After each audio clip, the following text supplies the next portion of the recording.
bukan fiksi. Cuma di Indonesia, warganya kompak patungan sampai dapat 1 miliar rupiah demi benerin jembatan rusak. Gila, ini beneran terjadi di Aceh. Warga Kecamatan Pinturi Megayo bener meriah, bahu-membahu kumpulin duit segitu gede. Coba bayangin, lo dan tetangga lo iuran buat bikin jembatan. Keren nggak? Lo mungkin pikir, itu tugas pemerintah lah. Tapi kenyataannya, jembatan enang-enang di dataran tinggi Gayo udah putus hampir setahun. Akses utama ke sekolah, pasar, rumah sakit jadi terputus. Protes udah, menunggu udah, tapi pemerintah geraknya super lambat. Akhirnya, dengan modal nekat dan semangat gotong royong, warga mutusin buat ambil alih.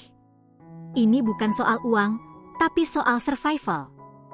Yang jadi fakta utama, warga berhasil ngumpulin lebih dari 1 miliar rupiah. Uangnya buat renovasi total jembatan enang-enang.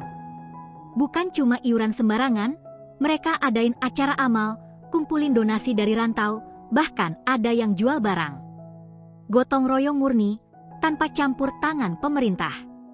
Hasilnya, jembatan baru selesai dalam waktu yang relatif singkat.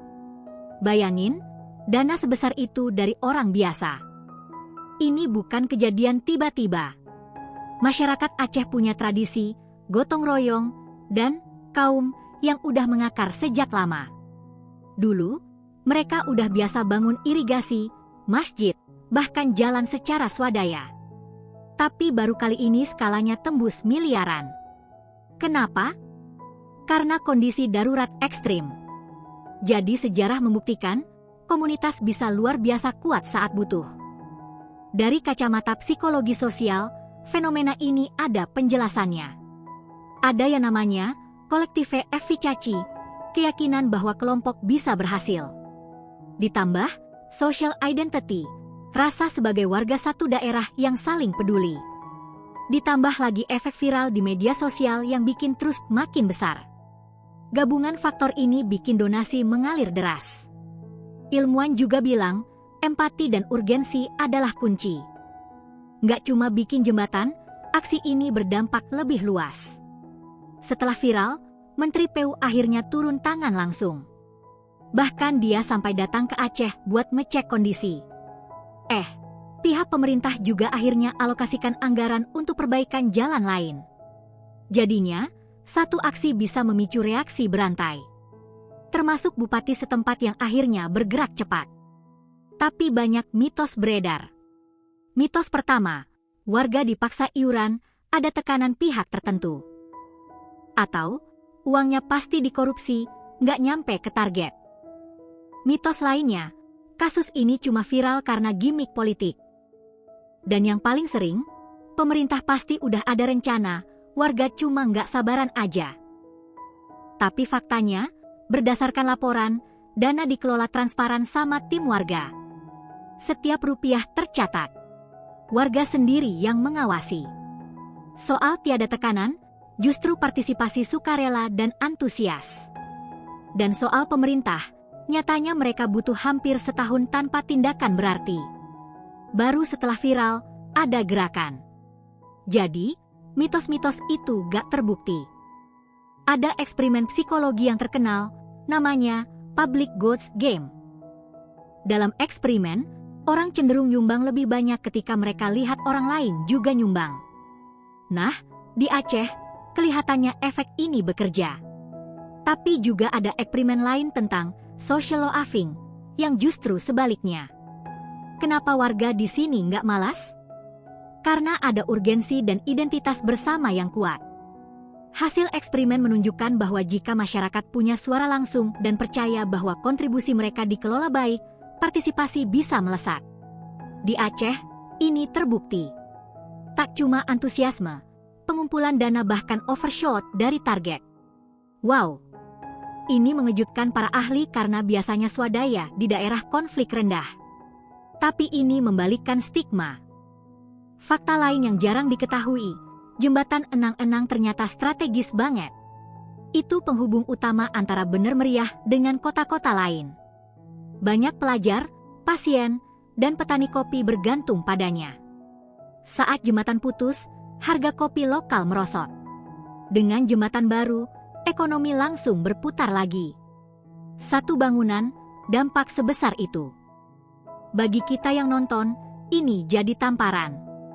Kalau warga biasa bisa ngumpulin duit 1 M, apa sih yang halangin komunitas kita? Tapi hati-hati, bukan berarti kita lepas tanggung jawab ke negara. Justru, aksi ini ngingetin bahwa kita punya daya untuk bergerak saat sistem lamban. Inspirasi buat lo untuk mulai peduli sama lingkungan sekitar. Belum pernah ada catatan swadaya sebesar 1 miliar rupiah untuk infrastruktur di Indonesia. Bandingkan dengan rata-rata iuran warga untuk jalan desa biasanya cuma puluhan juta. Ini benar-benar rekor. Bahkan jika di breakdown per kakak, sekitar 2.000 kakak di daerah itu, rata-rata per kakak 500.000. Itu uang yang cukup besar bagi mereka. Luar biasa. Tentu ada kontroversi. Sebagian pihak mengkritik, kenapa rakyat harus menanggung beban negara? Ada yang bilang aksi ini justru dimanfaatkan politisi. Menteri PU sendiri awalnya meragukan keamanan jembatan buatan warga. Tapi warga teguh. Pro kontra ini menunjukkan betapa kompleksnya hubungan negara dan rakyat di negeri ini. Pada akhirnya, kebaikan bersama yang menang. Ini bukan pertama kali. Lihat di Bekasi, warga Puri Cendana juga swadaya betulin jalan setelah protes tak digubris. Atau di Mesidah Aceh, mereka perbaiki jalan rusak sendiri. Tapi skala 1 M benar-benar gila. Yang membedakan adalah kegigihan dan semangat yang tersebar luas. Pola yang sama, pemerintah lalai, warga bertindak, viral terjadi, baru pemerintah bereaksi. Tapi, ini fakta paling gila. Setelah jembatan selesai, warga bikin badan hukum khusus buat ngelola dana sisa.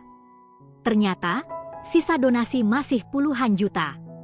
Mereka pakai buat bantu renovasi sekolah dan puskesmas setempat. Jadi bukan cuma jembatan, tapi efek domino kebaikan. Dan tahu nggak? Pemerintah daerah akhirnya menjadikan skema swadaya ini sebagai model dalam anggaran partisipatif. Wah! Jadi, intinya, di balik berita viral ini, ada pelajaran berharga. Bahwa kekuatan sejati ada di tangan rakyat.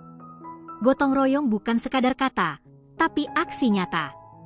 Meski negara kadang lamban, kita nggak harus selalu menunggu. Dengan kebersamaan, hal besar bisa tercapai. Jembatan ini bukan sekadar besi dan beton, tapi simbol kegigihan dan harapan. Gimana? Keren banget kan? Seberapa sering lo nemu aksi gotong royong kayak gini di daerah lo? Atau mungkin lo pernah ikut? Komen di bawah ceritanya. Jangan lupa share video ini biar makin banyak yang terinspirasi. Sampai ketemu di video selanjutnya.